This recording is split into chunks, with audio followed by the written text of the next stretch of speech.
Hello, everybody, and welcome once again to the Soldiers of Cinema podcast. I'm here with my amazing co-host, Cullen McFader. Hello. Hey, and I, as always, am Clark Coffee. I haven't changed. I'm still Clark Coffee. You're still Cullen McFader. It's been a minute since we've recorded one of these, but we're still us. It's 2025. We're still us mostly.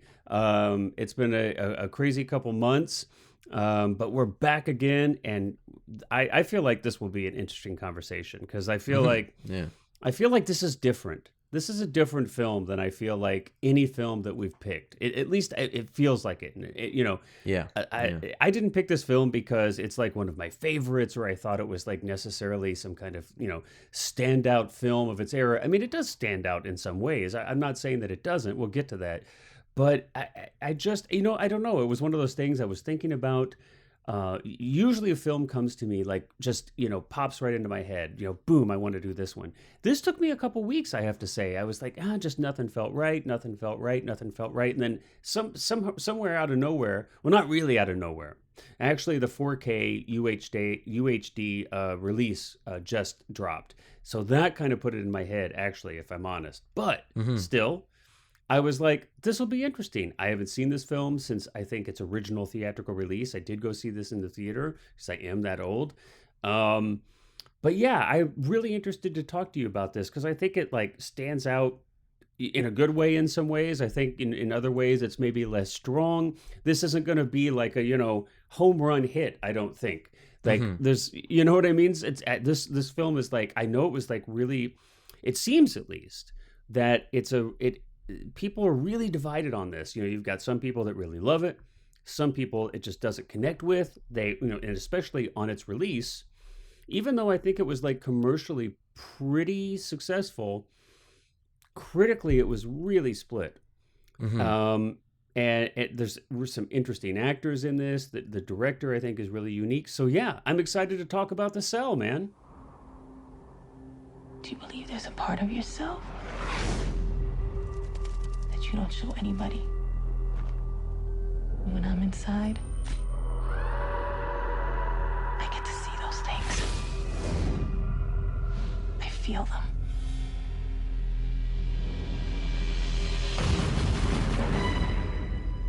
These girls were kidnapped, tortured, and murdered. Our killer is a white male, about 30 years old. Carl Rudolph Starger. Squad's had the house under surveillance for about 20 minutes. He keeps them in this thing for about 40 hours.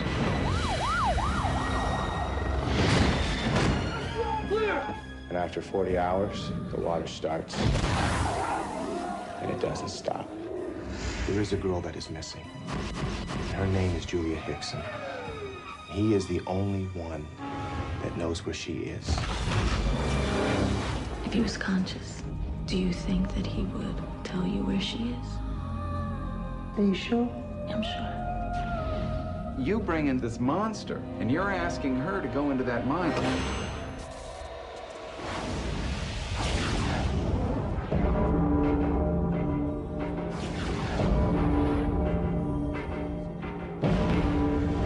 Where's Julia Hickson? No thanks.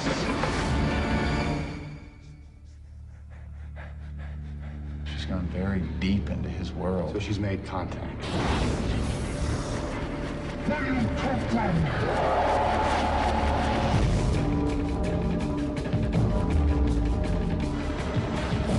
She's lost. She thinks this is real. I'm going in to get her.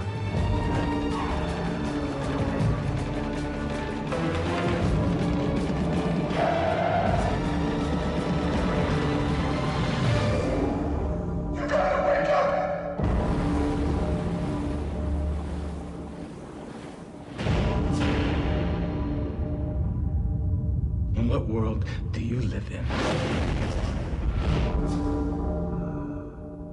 It's interesting that when you chose this, I was like, and it took me a minute to even remember what movie this was because I had never seen it. Actually, this was my first time watching it. But because there's film. I think there's a few movies called The Cell that are out. That like there was one I think later, but I knew that it was this one just because it had just had that 4K release, and so I kind of back checked on that. Wait, are there other films that were titled The Cell? No, there's like The Cube or something. I feel like, right? There is a Cell. There might be a Cell, just Cell without the.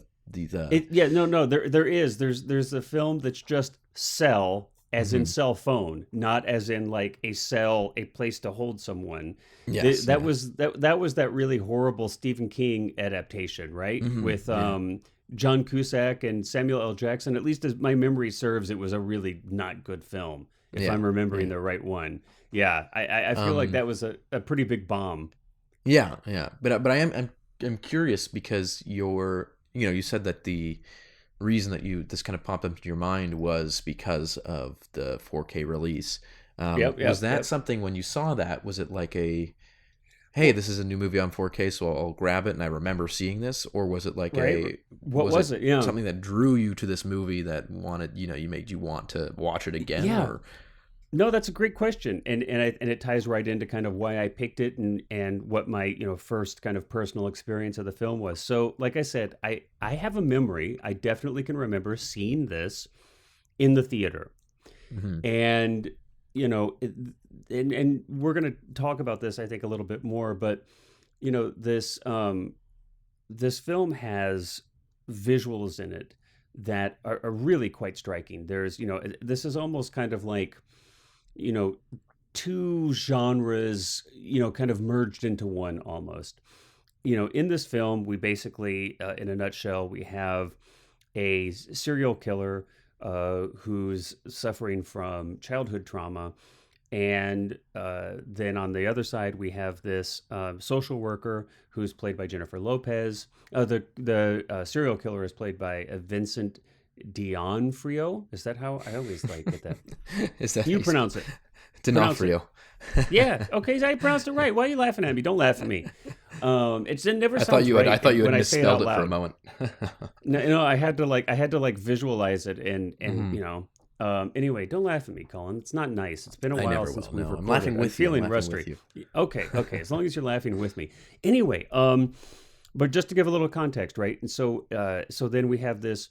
There's this kind of setup where Jennifer Lopez, her character, she's a social worker, and there's this new technology that they've invented where you can go into the mind, like of a patient or a person, period, right?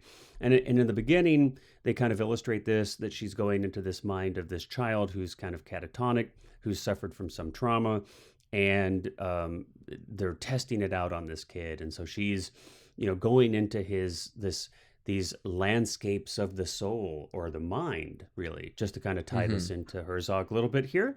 Yeah, but right, and so she's and so there's, on the one hand, you have this quote unquote real world where people are just doing their thing, living their life, whatever, and then you have this inside of the mind world, and the two radically different visual styles. So to bring it back to your question, all of the inside the mind stuff, where there's just this extraordinary production design, costuming, and I say this in all the best ways, it's shot like the best of the music videos of that era. And actually this director, Tarsem Singh, does have a lot of video and commercial experience. And you really see that here.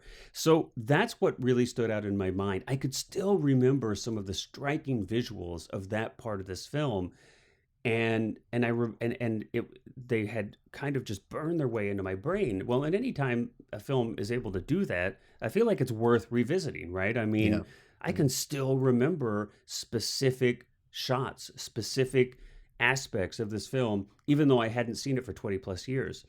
And but I couldn't remember much more. I had forgotten even that Jennifer Lopez and Vince Vaughn were in it. I had forgotten most of the details of the story. I could, remember kind of the gist. So I thought, okay, cool. I remember this film for the visuals. It's come out on 4K. I'll check it out. So there you have it. Yeah, that's why. That's interesting. Yeah, I had to pause there for a cough.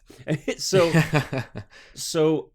yeah. So I, in a certain sense, I remembered some of the visuals, but I couldn't remember much of the film. So when I sat down to watch it for this, it was, oh gosh, it was almost like watching it for the first time in some ways. But then there were some, some of those images that were burned into my brain. I mean, it was like shocking how specifically I did remember them, though, because they are so striking. And we'll get into it a little bit more. But yeah, and then the other thing too, I kind of remembered this film being so indicative in some ways of a lot of stuff that was going on in that time in the early 2000s. On the one half, you kind of have the the FBI cop procedural chasing the serial killer kind of thing, a la, California, Seven, Silence of the Lambs. You have like a lot of these different kind of films that I feel like share a certain vibe with this one. And then you also have a lot of what's going on in the commercial and especially the music video world. I mean, this is back, if you're younger, you may not remember an era when music videos for an artist could get into the $5 to $10 million range. Like they were big time business. And when people actually bought albums and these music videos pushed a lot of album sales, I mean, the videos were kind of pushing the art form and the technology of movie making in a lot of ways. And so you see a lot of that here too. So I thought, oh, this is like interestingly indicative of a lot of like trends that were happening back then. Why not revisit it? It'll be fun. So that's kind of where I was coming from whenever I caught it. Now, it's my understanding this is the first time you've ever seen the film. Yeah. No, yeah, this was the first time. I'm super curious to hear kind of your initial like response to it, or kind of, what were your thoughts? Yeah, I mean, I knew of Tarsem Singh. And I know I own The Fall. I've owned The Fall for pretty much around the time it came out, because my uncle was a big fan of his. And so I'm surprised that he didn't actually show me this, but I do remember him giving me The Fall, and for some reason I've just never seen it. I still have the DVD somewhere. But yeah, and so I'd never seen this. I knew, again, about the director vaguely. I knew that he'd done a lot of music videos, commercials, and things like that. He had a movie out recently, I think 2 years ago at TIFF, so he's still working, and he's got a name for himself. So, and the first thing I thought though was that this when I started watching the movie, it like filled me with this wave of nostalgia, because this is so this came out basically when this came out. This is what media and entertainment looked like when I was a kid. Whether that was commercials, whether that was music videos, whether that was movies, this very kind of like saturated, really big production design with CG that's not necessarily photorealistic and all this different stuff. And so it really kind of brought me back to that era. And so I thought that was really interesting. And like you said, that it's got this kind of like amalgamation of like all these things that were popular then, from the visuals to like the serial killer story to like it almost sort of incorporates this Matrix-y kind of thing. Oh yeah, that's a good point. Yep. And so no, I thought it was like even the technology is just so like those little keyboards that they type on in that control room are so 2000 in a sense. Like it's so. Of its time in a good way, I think, not in a dated way, but so I immediately kind of, that's really stuck out to me. The flair of the visuals is really, very unique, but also again, very much of its time. Like you can tell that this guy, Tarsem Singh, was doing a lot of commercial work, and because again, like I said, this was back when like Michael Bay would have been doing commercials, and Zack Snyder would have been doing like Budweiser commercials and things like that, and they all had this like epic feel to them, and that's really what this feels like. And it's also and like even, pops up like the 9 Inch Nails closer video, that, and the Brothers Quay, and like the Tool Sober video. Like I feel like I just wanted to chime in and agree with you that it it is so like reminiscent of, or it's kind of from that same school, and you kind of that there are those visual themes or visual techniques and styles that really seem to run through those early 2000s. Totally agree. So it's interesting that was nostalgic even for you. because it certainly was for me. I mean, I remember, I spent my entire childhood watching MTV. So, and now that at this point I would have been older and I would have been, actually like living my life, but still, nonetheless, I so remember those videos just being on heavy rotation and being exposed to all that. So, I mean, I could just see myself like it's just a movie that I could imagine being on a CRT TV in that sense, like or like when you go into Blockbuster and they had the TVs kind of up in the corners showing whatever like a new release was. I could so imagine this the VCR TV combo. The VCR exactly. TV combo, like the 13-inch plastic CRT with the VHS like built in. Oh yeah. And even down to we'll get into performances in more detail later, but even down to like I tried to explain this during our little conversation before we were recording, but this kind of way of speaking that J-Lo does in this, Jennifer Lopez, where she is. There's this J-Lo. Kind of like it's like was she J-Lo? She wasn't J-Lo yet, right? I guess she wasn't J-Lo. Yeah. Or maybe she, I don't know. Yeah, when did she become? Maybe she was on her way. She was on her way. Metamorphosized she was just Jenny. Into. She was Jenny from the Block. Yeah, she was still Jenny from the Block. Yeah. But getting it was almost like it hit me as this sort of, and it's something that I've noticed, more and more watching movies from this era, that there's this almost like, it's not transatlantic accent in the sense that it sounds like the transatlantic accent, but it's almost like there's this style of speaking that actors had in this very specific time from like 1995 to 2003, where there's like almost like a melodrama to it. They're heightening their performance in a sense that is, and J-Lo is doing that here, and it really, again, it brought me back to. Like, I'm gonna have to rewatch this to see. Yeah, this didn't stand out to me. But I'm really intrigued with what you're saying here. I'm gonna have to go back and maybe just watch a scene or two and see if I can pick this up. But that's interesting. So in your mind, at least, there you feel like there is a certain like kind of way of speaking, in the same sense that there was like that, like you mentioned, this transatlantic. When did they do that? In the 50s or 40s? Yeah, like 50s, 60s, in Hollywood, 40s. Yeah, it kind of phased out in the 60s. Yeah, I always think of like Katharine Hepburn or something for that accent, right? That's the epitome of that. But and like Halle Berry kind of speaks in that in like this era too. Like she has this kind of similar way of speaking. Like it's a very interesting thing. It's very subtle, and I think that's why it's very difficult to impersonate. But it just kind of brought me back. I was like, this performance is so 2000.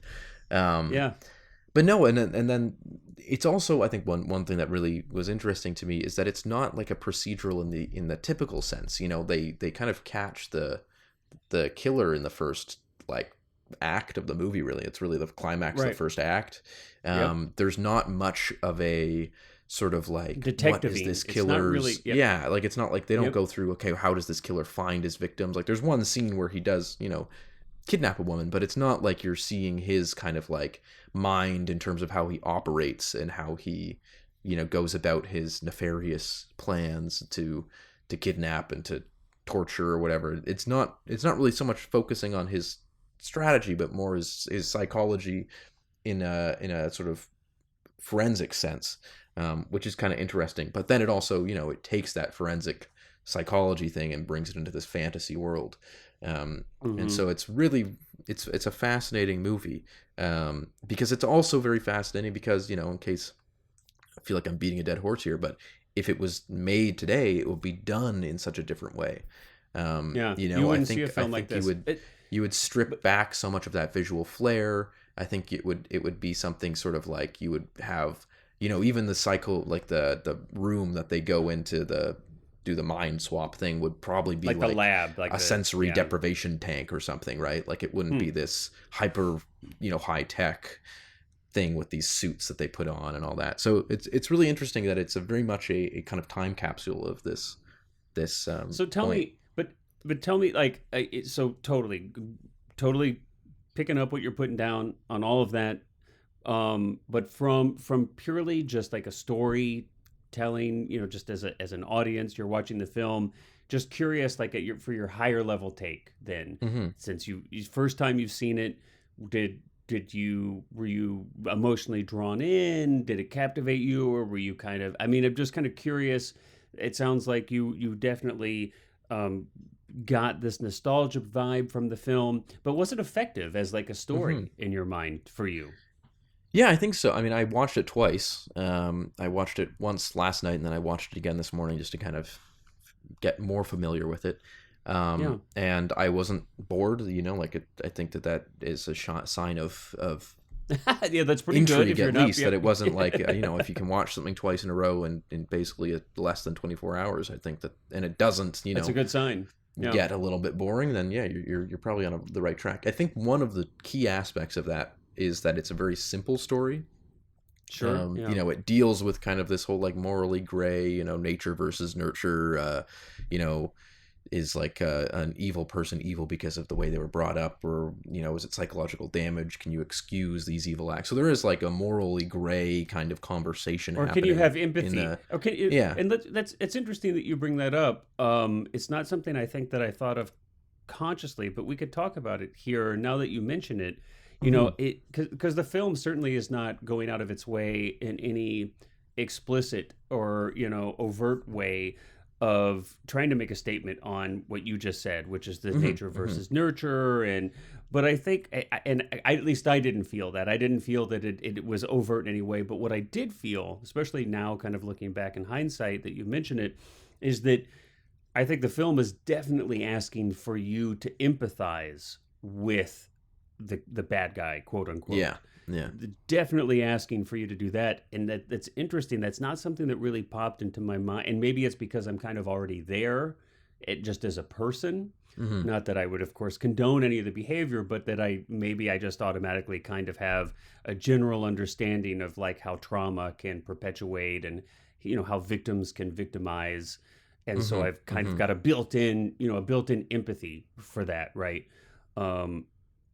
But this film is definitely, you're right, it's asking for you to empathize, because we're literally the film is taking you into the mind of the killer.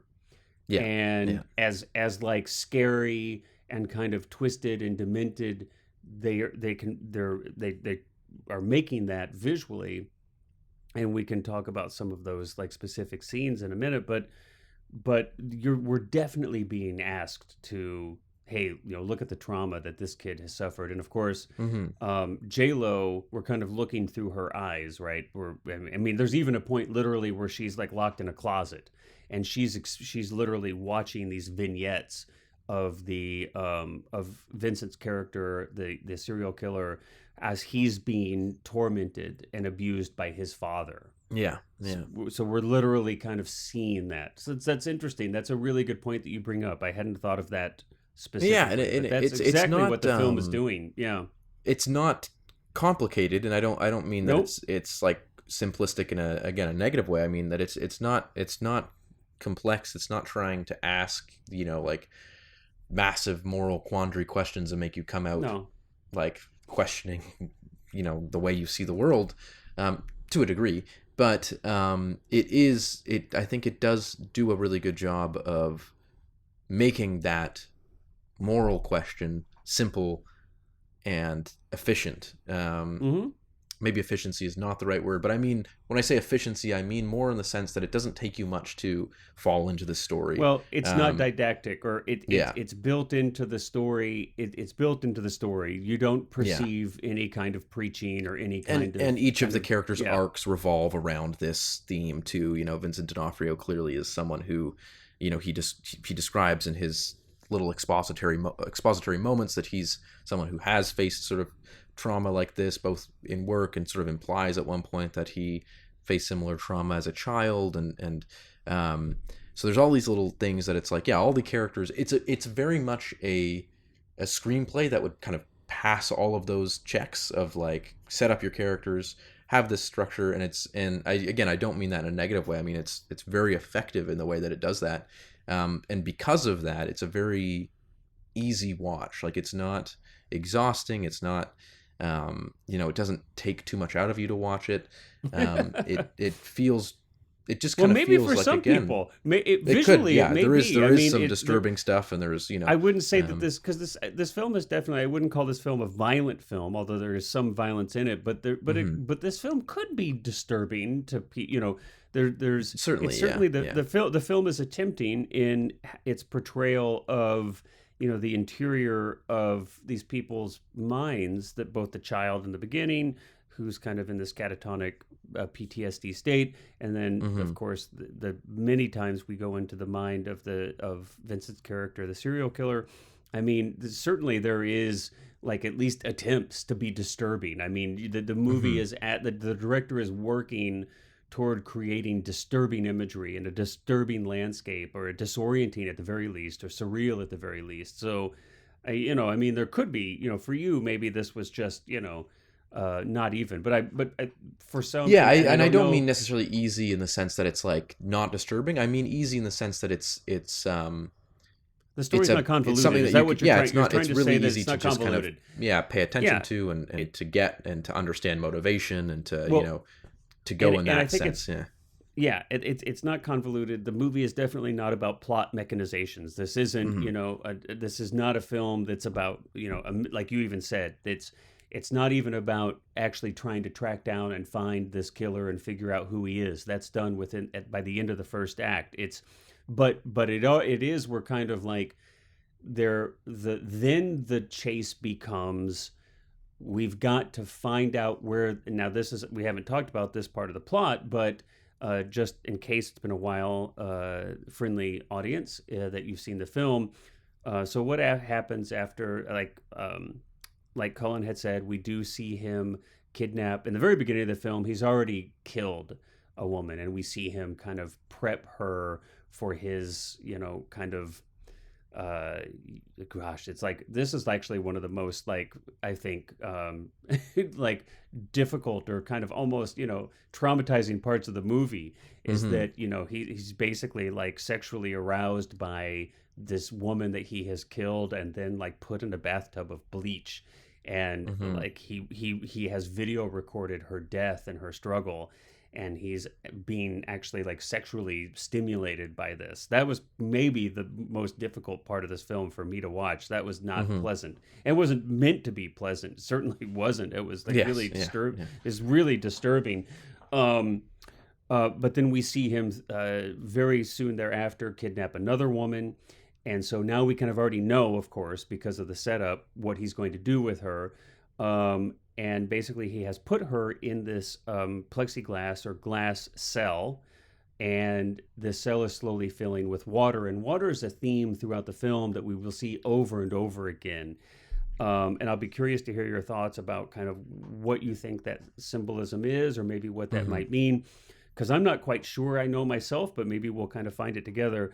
But the cell is slowly filling, and ultimately it's going to end up drowning her. So when they catch the serial killer, they actually find him in a catatonic state as well. When they go to raid his house, he's basically like become a vegetable, I guess, in a certain sense. He's not going to be able to speak. He's not going to be able to tell them where this woman is. She's still hidden somewhere. She's not in his house where they found him. And so like now 40 the film hours becomes or something to get her. Yeah. Yeah. Yep. And so, right. And so the everybody knows what's going to happen. The audience knows what's going to happen. The police in the film know what's going to happen. All the characters know if they don't figure out where he's put this woman, she's going to die within a certain amount of hours. So then the film becomes, okay, we have to go into his mind and we have to extract this information so we can save this woman. So that's kind of how the plot shifts. And of course, it's a nice, device to kind of keep an urgency with everything. And, so that's where we're at with things. But I wanted to bring this up. It's interesting. You talked about how, the plot is quite simple. It's not too convoluted, this kind of thing. It's interesting to note, when I was watching the film, I also watched it twice. And the second time I watched it with the director's commentary on. And the sense that I kind of got, now, there's a little bit of my interpretation here, so this could be not exactly, I don't want to speak for the director, but the sense that I got as he was describing his experience with the project and why he chose it and some other things, was that he really was focused on creating and bringing to life those, inside the mind sequences. That was really his focus. And whatever he had to do to get a chance to do that at a high budget level, he was willing to do. And so he literally says in the commentary, look, these kind of like serial killer, police movies, tracking down the serial killer stuff, I knew that was popular.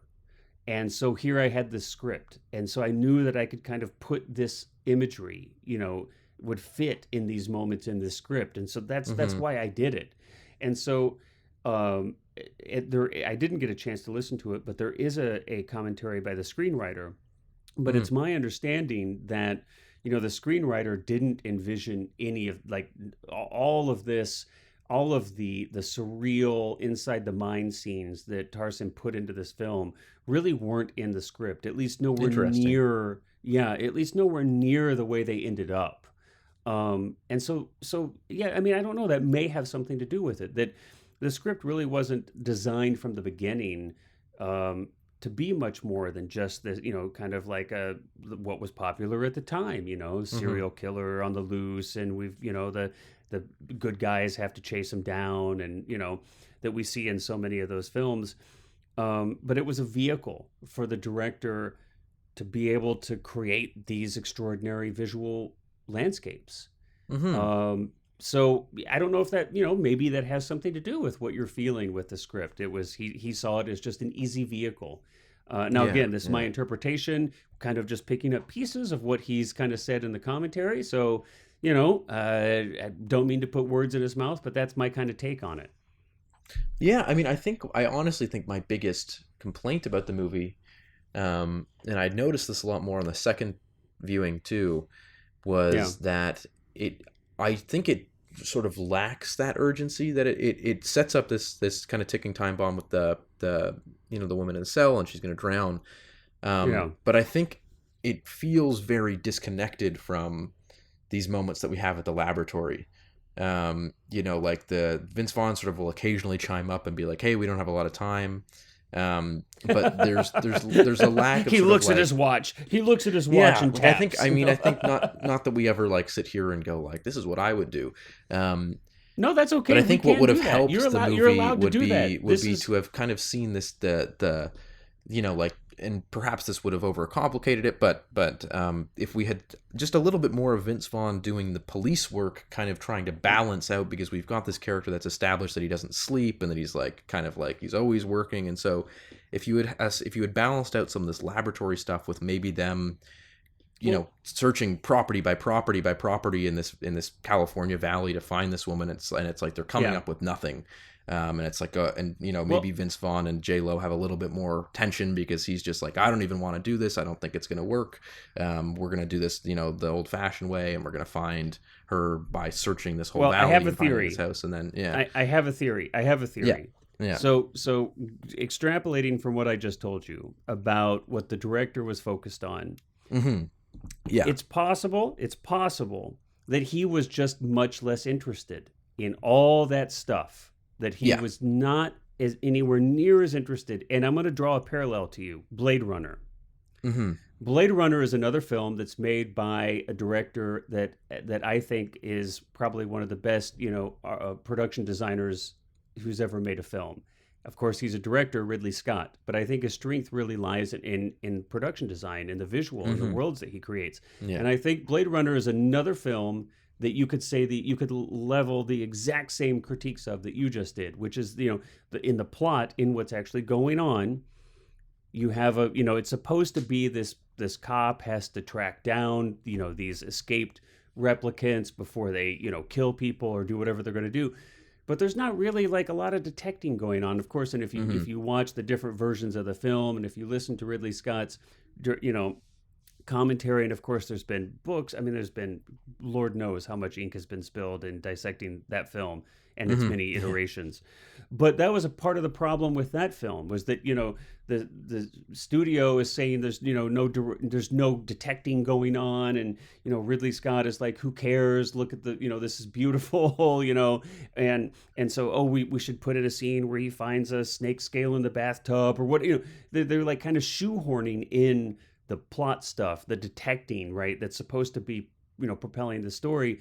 But Ridley Scott is really interested in everything but that. I have a sense that Tarsem is not really interested in that. And if you look at the care with which the in the mind stuff is shot versus the in the world stuff. Now, look, I know that they had to create a contrast and a distinction here. I get that. But at least in my mind, and again, I'm watching this in the best way that you could possibly watch this, apart from having a 35 millimeter print that you could project, right? I didn't get a chance to do that. Now, I saw it projected in film, I would assume in 2000, maybe. I don't know. Oh, yeah, that would have definitely been, yeah. So, but of course, I don't have any recollection of the visual, But so theoretically, I've seen it in the best way that a person could pretty much see it today.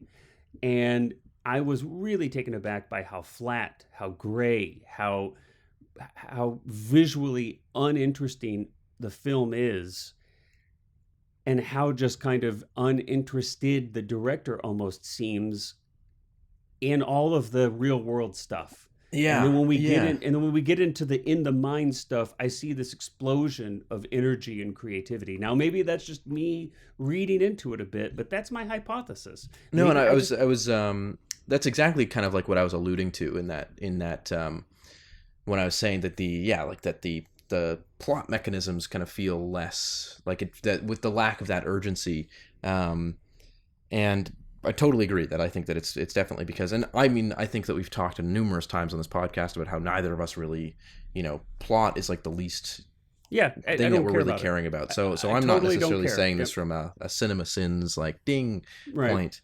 However, I think that those real world moments would have been more effective had there been a little bit more of that urgent. I mean, you think of something like Silence of the Lambs again, where it's like every single time Clarice and Electra are talking, you feel this urgency that, like, even just in the performance of Jodie Foster, that she wants to get through this as quickly as possible so that she can find this so it's victim. Interesting, and so it's and so I think that to quickly comment on about the visuals, I do wonder if I have an inkling that the final color grade was probably tweaked a bit on that 4K release. And the only reason I think that is because in the version that I watched, which I believe was the Blu-ray release, which is just an HD, version of it, digital, the color seems like it wasn't touched much. There's not like even I think I described it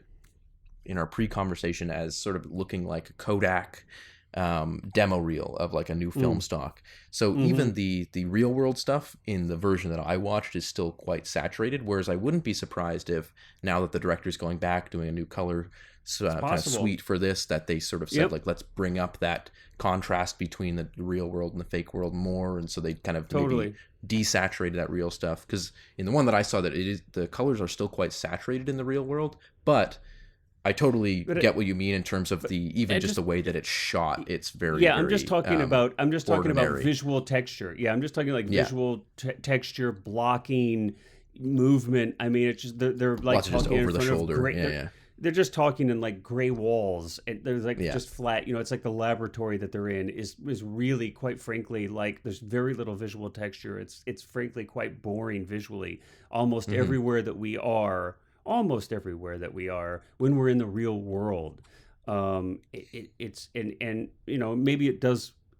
I'm sure that's accentuated in my mind or emphasized in my mind because of the contrast of how much visual texture there is in the dream world. And so I get it. I'm sure I'm probably a little bit, the film biases you toward, kind of feeling a little bored visually when you're not in the mind world. But yeah, so I don't know. There was another little anecdotal thing that I had that might shed some light on this too. Again, it's speculation, and we're allowed to do that. And you even just said, you're like, I don't want to get into like what I would have done. No, we're allowed to get into what we would have done. We're not saying that, oh my God, like it's speculation. This is totally just cinema speculation. We're allowed to do that. We're never saying like attacking the filmmakers or saying that the film, that's not, people who listen to us, they know that's not what we're about. But we totally are allowed to speculate and imagine. which what I'm going to do now.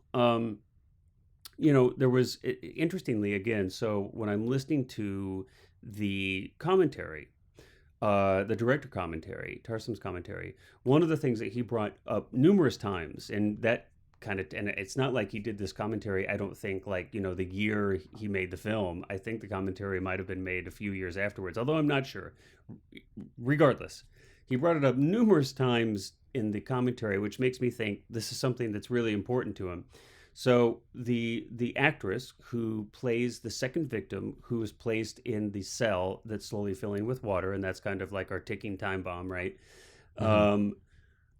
Apparently, part of the casting was, look, can you swim? Are you a strong swimmer? Because you're going to be sitting in this tank full of water for, almost the entirety of your shoot days. And of course, look, like any good actor or actress, you always say yes. Can you ride a horse? Yes. Can you swim? Yes. Can you speak with a British accent? Yes. Like, you just say yes, right? Because we'll cross that bridge when we get to it. Yeah, we'll cross that bridge when we get to it. And it's like, hey, I can learn between now and then. It's like, if you need me to ride a horse, I'll learn how to ride a horse, right? And so it's, at least I have been taught, almost, unless it's like ridiculously specific, cause it's a fine line between lying and kind of, stretching the truth a little bit because you're going to go out and learn it, before you get on the day. But apparently, she was unable to perform in the water the way that the director wanted her to perform in the water. And it was a real frustration for him. And he talks about how that frustration actually kept him from being able to shoot her the way he wanted. He literally, in the commentary, talks about how he used longer lenses than he would have, that he stayed further away from her, and that he felt like that led to an obvious disconnect, that we're not nearly as sympathetic to her and her suffering in the end. And it's not as dramatic a release of like she's been saved, because he was frustrated with the actress, and that impacted how he shot her physically, like longer lenses. I stayed further away from her. And that really was an interesting, I thought that was a really interesting thing to admit and to share on the commentary. And I think it's an honest thing, and it's a good learning experience, I think, for any, aspiring filmmakers, or just filmmaker period, or artist period. It's like how much our emotions and frustrations can manifest in, and how we continue doing the work. And so I almost wonder, as an extrapolation, if anytime you're frustrated as a director, that's like taking you or pulling you away from being close enough to the subject, for being close, for being the distance it requires emotionally, I mean, so if that kept him from being emotionally close to that actress, and that affected that, I wonder what else. It's like I look at Vince Vaughn, and he also, the director talks a little bit about how, they had to kind of shape his performance in the edit with different takes, because he was being Vince Vaughn, right? And the director really wanted something a little more serious. And there was going to be kind of this backstory of a little bit of like friction between him and one of the other cops, and that didn't kind of work out. And, so he had to kind of really pick and choose these takes, not so much because necessarily maybe they were the best takes, but because they were consistent tone that was a little more serious. And I wonder if it was like, how much did the director work with Vaughn, sometimes, and again, I'm not saying this is the case, but just sometimes directors who are so focused on the visual are maybe sometimes a little, because you can't be 100% focused on everything, right? If 100% of your focus is on the visual, well, you can't also be 100% focused on the actor. Yeah. It's just not, you only have 100% of your focus. You don't have 200% of your focus. And maybe that's, it's happened to me. I know maybe it's happened to you, where you find, and maybe you catch yourself where you find yourself really getting tunnel vision on one aspect of the project, and then you realize, oh crap, I'm not giving enough attention to this other thing. So who knows? Just speculation. And I even wonder if Jennifer Lopez was cast. She was probably attached to this project by the studio, is my hunch, before Tarsem even signed on. I don't know that at all to be a fact, but I wonder. So I don't know, all these things, it's interesting to kind of think about and speculate how all of these different things might color the end result. Yeah, Okay, well, I mean, I've blabbed on long enough. No, but I think that's interesting is the one thing that I was going to say too, just to sort of bridge these two ideas between like these visuals and performances, is that there's this interesting thing that he does in a lot of the real world sequences where he will always kind of begin it with something that's like a very visual flair, or he'll have these moments like a lot of it's shot very ordinarily, and then these refresh my memory. Describe one. Yes, there's three that come to my mind. One of them is the first moment that we see Vincent D'Onofrio when he's driving his truck down this like kind of central Northern California valley farm. It's like he's in the valley. Yep. Yeah, I think it's like Bakersfield or something. He's driving down this road, and the shot begins on this tortoise in this long grass, and then it kind of comes up and it goes by his car, and it's one of those things that's like that's a deliberate decision, That sure. Oh, absolutely. We're going to start on this. That we're going to start on this tortoise, and he's going to. Yeah. And then there's another moment when the police, like the FBI, are on this airfield, and the shot opens with these cars driving kind of in front of this plane, and it's shot from behind this private jet, and it kind of cranes by this private jet's engines, and like the heat wash coming out of the engine, and so it has this heat jittering distorted effect on the whole this distortion on the whole image. And then the third one is when they are bringing Vincent D'Onofrio into the laboratory on the they land in the helicopter and they're wheeling him in.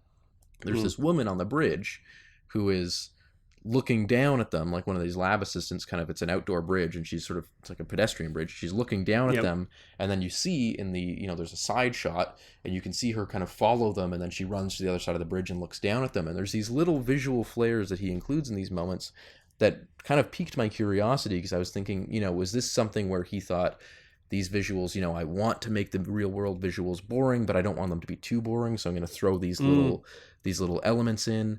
Was it maybe that he wasn't concerned about these scenes as much because he was focused on these dream sequences, and so he sort of just thought, okay, I'm just going to throw these things in to flare them up a little bit. So it's kind of interesting, it's these little moments that really stuck out to me. That did also feel very, very, music video or commercially or something like, again, from that era, like we were talking about before, where it just is this. Yeah, go ahead. I was just going to pick at that a bit for a second. I'm curious about your thoughts. So as you describe them, I kind of have these vague recollection of those moments. They didn't particularly like stand out to me, but I completely know what you're talking about. And of course, this is not any kind of specific technique to Tarsem. We see this all the time. It's kind of like a button, basically, right? It's like you've got kind of like it's not really a button that would be at the end, but it's kind of, I don't know, is there such thing as a front button? But yeah, I guess so. Yeah, a button up. But often, so I'm curious too, since you remember them so vividly, help me with this. So in general, I don't mind those, except that I feel like they really should ideally be tied into what's happening in the scene. So for example, from a story perspective, right? Not just a spatial. It's not just like, here's a tortoise in the grass and we pull up and now there's a truck driving down the road. It's kind of spatially it's tied together, right? Because the tortoise is on the side of the road and da-da-da. And then maybe it's like visually interesting. You need to show a truck drive down the road. That's important to show. Okay, well, how can I make this kind of more interesting? The problem I have, though, is like, what the hell does the tortoise have to do with the truck? Or more specifically, who's driving the truck? Like, what does that say? Does it say anything? It doesn't feel like that says anything about, like, there's no further imagery that ties him to a tortoise. It's not like, are they saying he's slow? Are they saying, like, so I feel like I have a problem. I guess. Or he has a shell, maybe. Yeah, okay. An emotional shell. No, I'm not saying that that's what happened here, because I don't remember those scenes as specifically as you might. So I'm curious what your thoughts are. But in general, I always kind of I'm like, it's like I get it. You got to make this kind of you have to have this connective tissue, or you kind of have to have this exposition, or you kind of have to, this needs to be there, and you're trying to find a way to put something in the foreground, or because that's another example of this same kind of thing, right? It's like, okay, we need to make the frame interesting. Oh, let's put something in the foreground, and it doesn't really have anything to do with the story, but at least there's visual depth, right? This is basically an extension of that. Well, and I totally agree with what you mean there, and I think that what it reminded me of, and I don't mean this in a super super negative way, but it sort of reminded me of, when somebody is whether they're in film school or they're making short films and they're kind of starting out, and they get their first slider. And then from then on, every single shot in their short film is moving side to side really, really slowly. And there's always some little camera movement because they've got the slider and they have to use it. And and you always otherwise have to have the it image is not interesting enough or something, right? Yeah. And that's sort of what, I think it's important that you brought up this idea of what does it have to do? Because you think of, again, this heat wash that I keep bringing up from those jet engines. Right. That scene is not there's nothing in that scene that feels, in terms of the performances and in terms of what the actual, the service of that scene to the story is not something that's weird or jarring, or, nobody's or hot. What are we going to do? It doesn't, or hot. Whereas you think of the same exact technique being used in something like Lawrence of Arabia, when you have Lawrence at the well, and there's that 400 millimeter lens, and the heat wash is coming up, and it's you see the rider come out, who I think is Omar Sharif's character, coming out of the Mirage, and there it's servicing the story because it's putting you in the perspective of this character who is out in this vast desert with nothing around, and it brings this idea of is this a hallucination? What's going on here? Whereas it's not like that in this. It's more of just something that is purely visual. Now, maybe Tarsem Singh would sit down and say, actually, this is what I was going for here, and this is why that visual is it's actually connecting to the character this way. But I didn't feel I didn't feel that connection when I watched it. It didn't land. Which is that's, if anything, the most important thing, right? And so I think that this movie is kind of filled with those things. I think that the movie on a whole works for me. I actually, enjoyed the movie, but I think that it's interesting that there are these little moments that I think there are just these tiny little critiques that I would have about it, just in terms of, like you said, that perhaps when you focus entirely on the visuals, and that's where it's very clear that your goals are, and that your thinking is, these other things kind of slip through a little bit, and it's kind of why does it look like this, and why are we making these decisions? And maybe commercials and music videos, maybe you develop some habits that might not translate as well to feature films, because in a commercial, the whole point is just to get your attention. That's, so, go crazy on the visual, right? As long as it gets your attention, you're watching, it gets and keeps your attention until the end, where the brand logo is splashed onto it, or whatever the call to action is. I mean, that's the goal, right? It's interesting that he went to school with Zack Snyder and Michael Bay, because those are two directors who also do a lot of commercial and music video, or did kind of start their career, who I also would say have very similar issues, where there's a ton of style, and sometimes it doesn't really serve the substance. It's just visual style, for the sake of visual interest. So it's kind of interesting that they, we're all classmates, because maybe they kind of bounce those ideas off each other. Who knows? Yeah. No, I agree. And look, I just want to take a step to say this too. I mean, look, at the end of the day, it's not oh my gosh, you have visuals for the sake of visuals. It's the end of the world. I'm not saying that. But I'm saying, gosh, when they can really be tied in on multiple levels, I mean, I think ultimately that's the goal. Ultimately, that's what you could be trying, should be trying to shoot for. I get it. It doesn't, it always, and look, it's just such a plethora of compromise when you're making a film. You're so limited on budget, so limited on time, so limited on, everything is limited. And sometimes you've got to do what you got to do. So I totally get that too. These are made in the real world. They aren't made in a fantasy land with infinite resources, and so that happens as well. But yeah, I mean, overall, I would say I felt the film was effective too. I enjoyed it on, this subsequent watch, and I still felt like all of what CG is used, the production design, the costume design, everything in when we're in inside the mind, I felt like just held up extremely well. Indicative of its era, yes, indicative of its era, but held up so well. And I just want to, a couple other little things. I mean, I thought the costume design was just really outstanding in this. And I'm totally not going to be able to pronounce this correctly, but is it Iko Ishioka? Probably pronounced that incorrect, but she kind of that's the costume designer on this film. She had come from like a commercial graphic art design background. I think before this had done some costume work for theater and actually maybe even for the circus.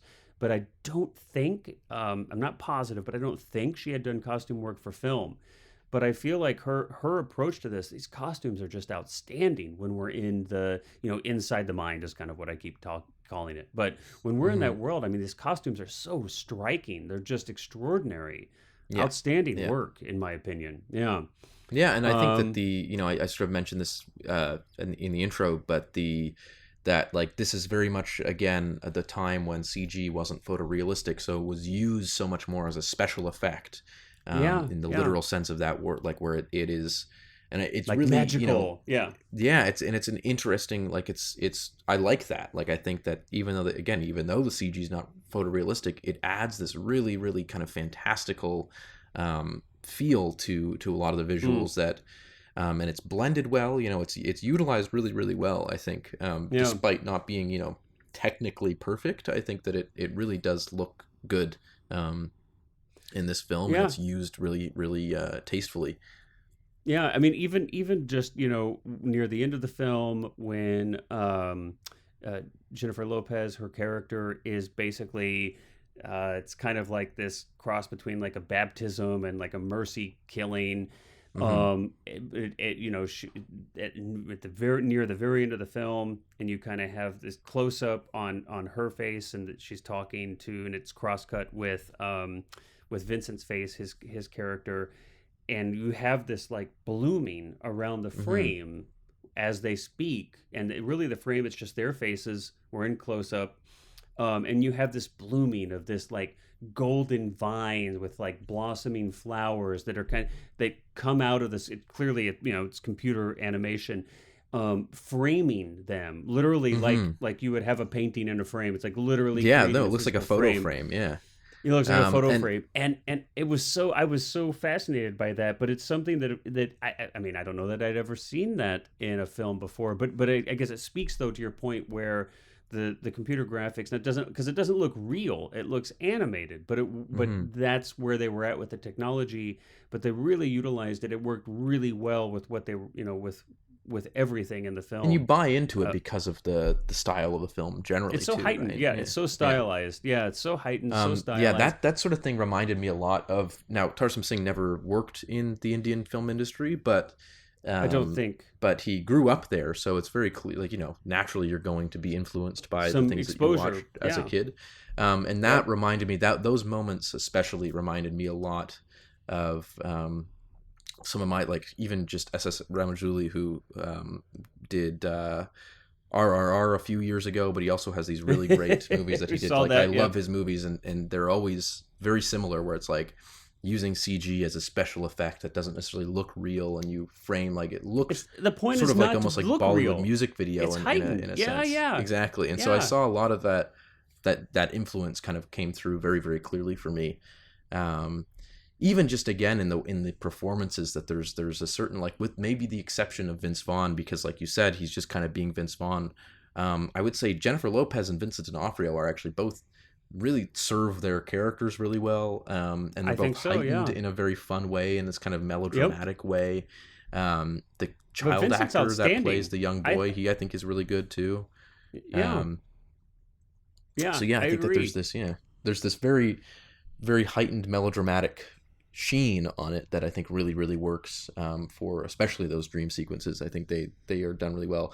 The music also, just to briefly touch on that. Oh yeah, we hadn't talked about Howard Shore. It's interesting that Howard Shore did this because he, of course, did Silence of the Lambs. He did Seven, all of Cronenberg's movies as well. And so it's funny that, he was just, I guess, kind of like the serial killer movie guy to get in the late 90s and early 2000s. But it fits so well. I mean, because you think about where Cronenberg is going with so many of his films, right? Mm-hmm. And so much of his film is about, kind of distortion and perversion and body horror, body horror and that kind of dark side of things, and which this film, of course, leans into. But then you're right. Then you also have Seven and Silence of the Lambs, and we've already talked about how the other half of this film feels like very tied into that genre or that kind of trend that was going on in film at the time. And then, right after this, then you have Lord of the Rings, right? Which is, it's like a bridge. This is almost a bridge from those two things, right? Because it's like there's this fantasy element. It begins with her riding a horse through the desert, and it feels very grand and fantastical. And then there's also this serial killer epicness. Yeah, no, that's so interesting. You're right, because there is very much the epic side of this. And then, of course, he's a fellow... Is Torontonian? Is that such a thing? Yes. Is that that's what you guys use all the time, right? You like, hey, fellow Torontonian, what's going on? No, Torontonians is that is what we are called. It is for real. Yeah. What? Oh my gosh! I thought I was totally you know what? That's awesome. I just want to use. What is it for L.A.? Los Angelesian or something? I should know because I have family there. That is exactly it. The Los Angelonian. That's exactly what we say. Okay. Yeah, we wave to each other and say, "Hey, fellow Los Angelonian," and then they say, "No, I'm a Torontonian." Gosh, greeting. Like, then they do the "Live long and prosper" Spock thing. Oh my! All right. Well, maybe that means that we should wrap it up. We're getting punch drunk here. But man, I'm so glad that we finally got to sit down and do another one of these after a long break. But I look forward to the next one. I'll be curious to see what you pick. And it was interesting. I didn't know what to expect when I picked this. I didn't know if it would be a film that you would just say, "This is garbage." Not that you ever really have ever said this is just garbage. I knew it would be more interesting than that. But I didn't know if this would be a film that you'd have any interest in or that you would think was, that you would enjoy. So it was kind of curious to see your response. And I think because it comes from it was released about when you were born, right? 2 years after I was born. I would have been 2 years old when this came out. This is like the state of cinema near your birth. So I was curious how nostalgic that would or wouldn't be. And it sounds like it was actually quite nostalgic. So that's cool. Yeah. All right. Well, on that note, everyone, as always, we appreciate you. Thank you for listening. We hope you enjoyed, and we will catch you on the flip side. Yes. Bye-bye.